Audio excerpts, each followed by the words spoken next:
Sa gitna ng paghihintay, natutunan kong pakinggan ang sarili kong tibok.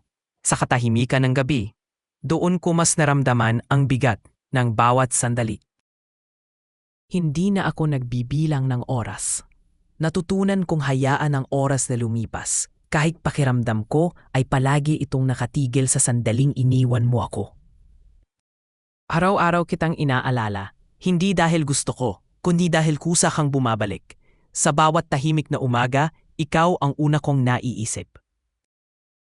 May mga pangakong iniwan mong nakabitin. Mga salitang binitiwan mo ng may lambing, pero hindi na binalikan. Minsan tinatanong ko ang sarili ko kung hinihintay pa ba talaga kita. O nasanay na lang akong may inaasahan kahit hindi na sigurado. Masakit umasa sa katahimikan. Mas mahirap maghintay ng walang kasiguraduhan. Pero sa kabila ng lahat, narito pa rin ako, naghihintay.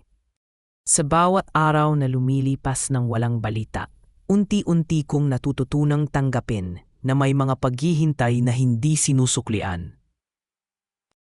Napagod din ang puso ko, hindi sa pagmamahal, kundi sa walang katapusang pag-asa na baka bukas ikaw na. Dumating ang mga umagang hindi na kita hinanap, hindi dahil wala na akong pakialam, kundi dahil natuto na akong huminga kahit wala ka.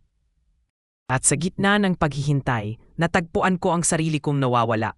Hindi pala lahat ng paghihintay ay para sa ibang tao.